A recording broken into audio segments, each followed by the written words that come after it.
Right. So if you're here, it's because you read the title and you want to know, like, okay, I would like to know what the best takedowns are for jujitsu if it's coming from a wrestler. I would like to know what some tricks are and tips. And these are things that all kinds of people tell you, right? And it's like, and they flip-flop all the time. Like I have seen and heard and watched, several people teach never put your head on the outside, ever put your head on the outside. And then now they're teaching put your head on the outside.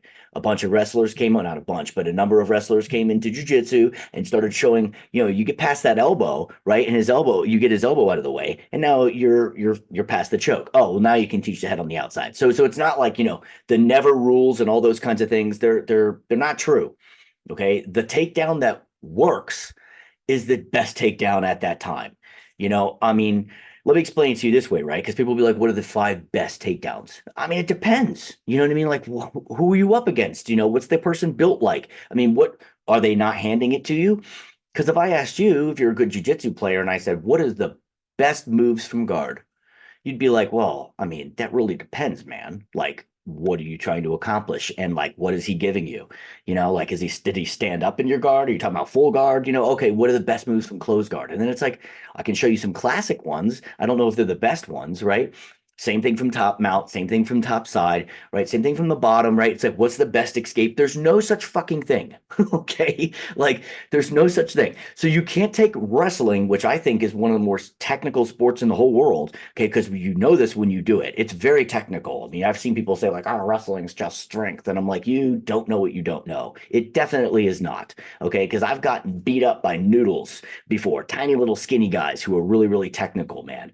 And I've smashed people who look like bodybuilders. It's not about strength. It helps if you're also good, but it's not about strength.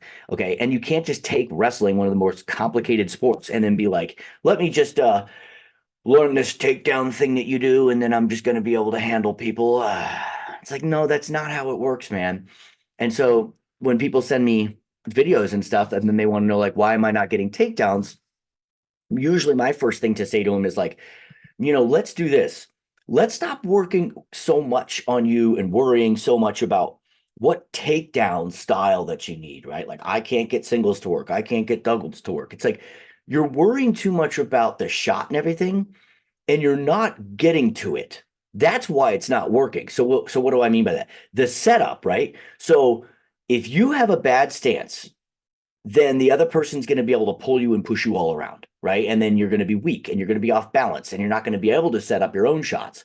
And then my job, right, in the standing position is to get you out of your stance and get you out of position to make the shot easier, to make the just elbow pass to whatever it is that you're looking to get, right? Like, well, and I should say, preface this with, people will tell me, I would like to do this takedown. And I'm like, nah, that's not how it works either, right? Like, when I elbow pass somebody, for example, right? And I've showed this before, inside control elbow pass, like the first thing I'm usually looking for is that inside leg. But if he pulls it back, then I'm looking at the far side knee tap and I'll just sort of turn it into a double. It just you have to drill these things a lot so that you know what options are available depending on how the person moves. And by the way, people move predictably. I've heard people say, oh, well, there's an infinite amount of things that people could do. I mean, that's true. There is an infinite amount of things that they could do, but they don't. They move very similarly. Okay. People, you pull their head down, you know what they do? They resist. They lift their head up. They lift their head up, you go under them. Classic wrestling move, works all the time, right? So don't worry about the five moves that are going to be good for jujitsu. There's no such thing. Okay. You have to work on a variety of things and you have to figure out what works on your body and you have to drill these things. Okay. But the most important thing is your stance. Absolutely. Because if I have a killer stance and you can't get me out of it, then you're almost hopeless for ever getting a takedown on me.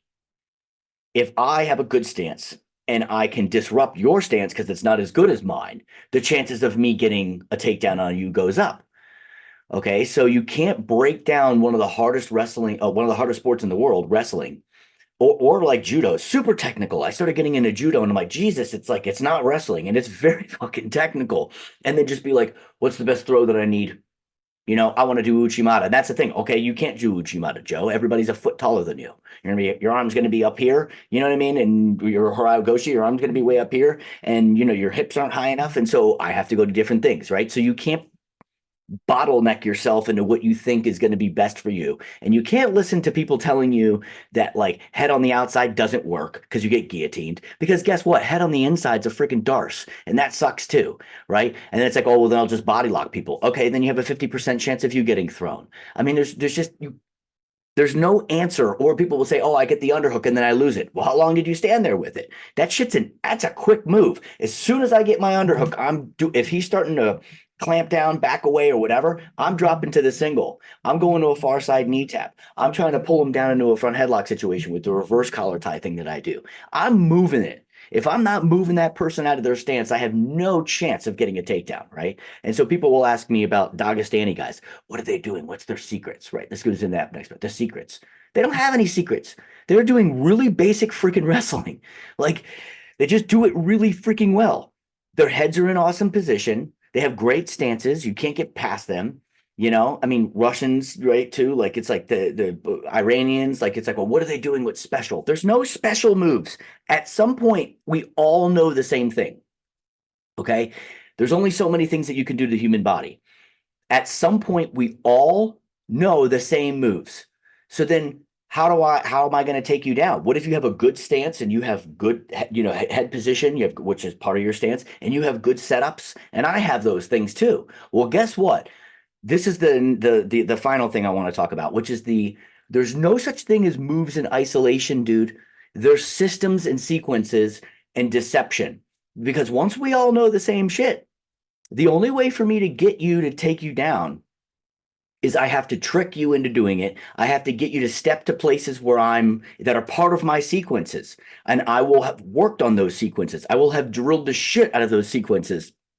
And I know that they're available. So I teach on my instructional for sure. I go into it a lot about the underhook because I want to teach about how to can maintain inside position. And a lot of times I drop down to the single. And the reason I like my head on the same side is that if he pulls his leg back and drops his head, I can come straight from that single because I was already still on the inside, right? I can come right back up to the underhook and pull his head down to a front headlock. If he lifts his head up, I've got the underhook. I go straight to the far side knee tap, right? If he is good enough to stop that, his weight's coming forward, I can far side duck, right? Or I can go back down to the single, right? And I can go O Uchigari, Ko Uchigari. There's a whole friggin' series of sequences, and you need to be able to figure out your own sequences. I'm currently, even though I'm hurt, learning them in judo from my judo instructor, and he blows my mind. I mean, he's 76 and he's been doing this for 60 something years.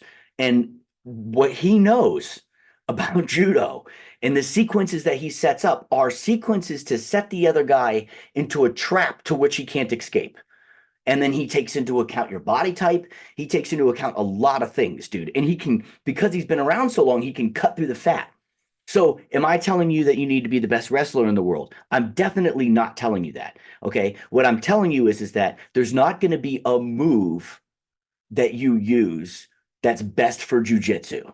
Now, there are things that you can do that are quite literally going to put you at greater risk for things, right? Like, and John Danaher talks about this. Like, do you really want to try to do Ippon Seoinage in Nogi, right? Where like in freestyle wrestling, when I was a kid, if you got a throw a guy over your back and he lands on his back, that shit's over. Because when I was doing freestyle, that was a touch fall, right? Or Greco too, right? And so it was kind of like judo.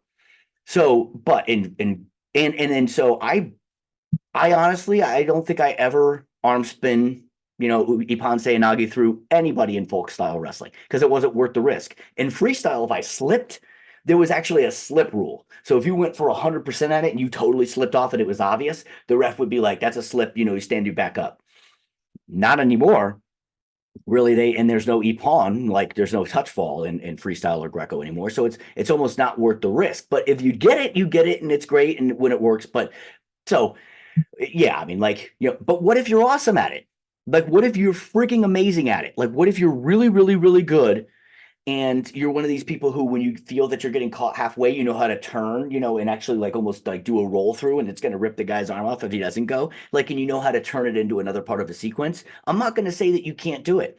And I think people should stop doing that. I think people should stop saying this move is not working for jujitsu. And I don't think John says that either. Like, I think he just says, it's inherently risky, and he's right about that one. That's inherently risky because, if you don't have good stand-up skills, like if you're a wrestler and you give somebody your back like that, you're like, okay, fuck it. Oh shit, got to get out. Like, I mean, an American wrestler, like for folk style, and you know how to get hand control. Fucked up. I just gave him my back. Well, fine. But did you really need to do Ippon Seoinage? Because if he's pushing into you that hard, he's going to give you a lot of other options. So anyway, you need to learn how to do proper push pull, right? Kazushi, right? What they call in judo, to be able to learn how to set things up. You need to have a best stance. And I know people hate this because they want to, people say all the time, like, you need to put out more content, more content. Well, guess what? And I'm going to say something that you don't want to hear, but you need to hear it. More moves does not mean more medals. Okay. I'll say it again for the people in the back of the room. More moves and more content will not give you more medals. What you having a command over a number of things that you can do super well and be able to trick. So let's say you only had a really good outside single.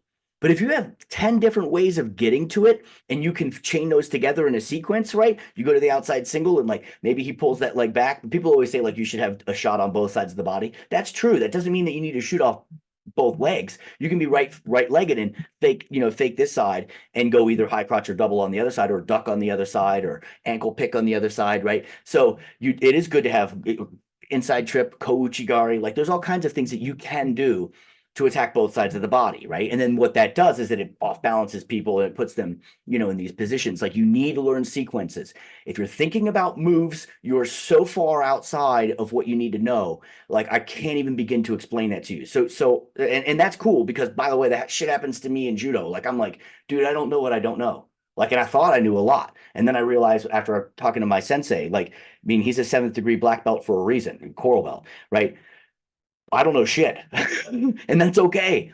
And that actually is what makes me want to do it, right? Because I'm like, damn, I want to know these things. And so, but you have to learn, like, to first have a killer stance. If you can't take me down, that looks good on me. You're going to get your efforts for taking me down are going to open you up. And then I can work on things. Okay. So stop thinking about moves. It's about sequences. Sequences are going to be part of, your hand fighting skills. I know that Brandon Reed has a hand fighting instructional, and you might want to listen to him. Okay, the guy's climbing up in jujitsu, and I imagine that he's going to be really damn good soon.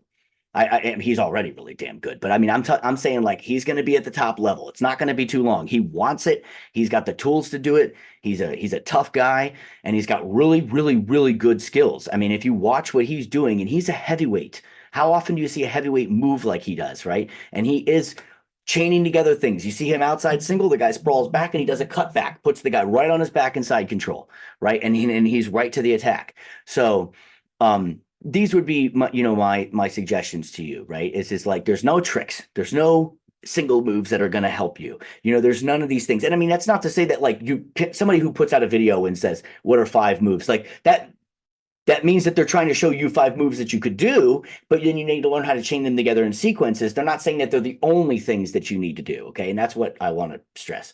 So, anyway, I hope that this helps. I know that you want to just be able to get this to work. Like I want to be able to wrestle and I just want it to happen. But like, man, it takes serious work, and you don't need to be a collegiate wrestler to be effective in jujitsu. You really don't. You really just need to be like a mid-level high school wrestler to do well in jujitsu at this point. It's gonna continue to get better, but if you're ahead of the game and you have some sequences that you can do really well together and you know how people move, and when you drill with people, if you tell them to resist you a little bit, you will learn how people move, right? And then that's part of that active learning process while you're drilling, right? And I mean drilling at like 50%. Watch my last video where I talk about active drilling, and you'll see that like that's the most important way to drill is that you have people who are moving in a certain way, and then when they learn like what the counters are, they can start actually implementing those counters to make it harder for you while you're drilling, right? Don't be that jerk that like goes 100%, like 50%, okay? Maybe 30% if they're not that skilled yet, or 25%, but let them, sort of work through the system so that they can start combining moves together, because that's when it's actually going to work. And it's exactly the same as jujitsu. You go for an armbar and it doesn't fit and it fails. Well, you have other moves in the sequence, don't you? Right? So it's the same exact thing. So anyway, I hope this helps. Let me know what you think, put some comments down, and thanks for watching.